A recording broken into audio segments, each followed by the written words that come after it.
तर उद्या गुढीपाडवा आहे आणि उद्या हिंदू नववर्ष आहे, तर त्याच्या सगळ्यांना खूप खूप खूप भरभरून शुभेच्छा. आणि आता मला एक गोष्ट क्लिअर करायची होती फक्त, ती म्हणजे संभाजी महाराज आणि गुढीपाडवा ह्या दोघांमधली. म्हणजे असं बऱ्याच लोकांना वाटतं की किंवा असं समज आहे, व्हॉट्सॲप मेसेजेस येतात किंवा बरेच फेसबुकचे मेसेज फॉरवर्ड होतात संभाजी महाराज आणि गुढीपाडव्याविषयी. लोकांना असं वाटतं की या दोन्ही गोष्टी एकमेकांशी संबंधित आहेत किंवा रिलेटेड आहेत.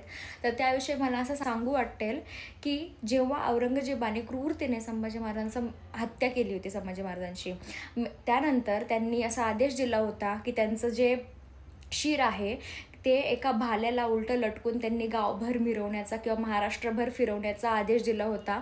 आणि हेच पुढं त्यांनी सगळ्यांनी फॉलो करावं, ह्यासाठी त्यांनी गुढी उभारायला सांगितली होती असं म्हणतात. तर मला असं वाटतं की हे जे हा गैरसमज आहे किंवा मिथ आहे असं म्हणू शकतो, कारण त्या औरंगजेबाने जर असं सांगितलं असेल आणि ते महाराष्ट्रातल्या लोकांनी छत्रपतींविषयी ऐकलं असेल, मला असं वाटत नाही अजिबातच. आणि गुढीपाडवा हा जो सण आहे, आपण 3.5 मुहूर्तांपैकी एक मुहूर्त असा समजतो गुढीपाडव्याचा.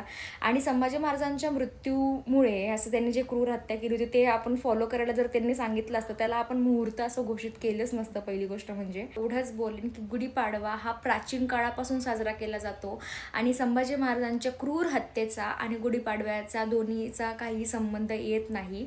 तर आता अजून एक प्रश्न सगळ्यांना उभारतो, तो म्हणजे गुढीपाडवा कसा साजरा केला पाहिजे, म्हणजे गुढी उभारून की भगवा ध्वज फडकवून. तर मला असं म्हणायचं आहे, प्राचीन काळापासून जी पद्धत पाळली गेली आहे म्हणजे गुढी उभारण्याची, तीच सगळ्यांनी फॉलो केली पाहिजे. आणि विषय भगवाचा आहे, भगवा ध्वजाचा आहे, तर तो 365 दिवस प्रत्येक हिंदूच्या दारात असलाच पाहिजे असं मला वाटतं.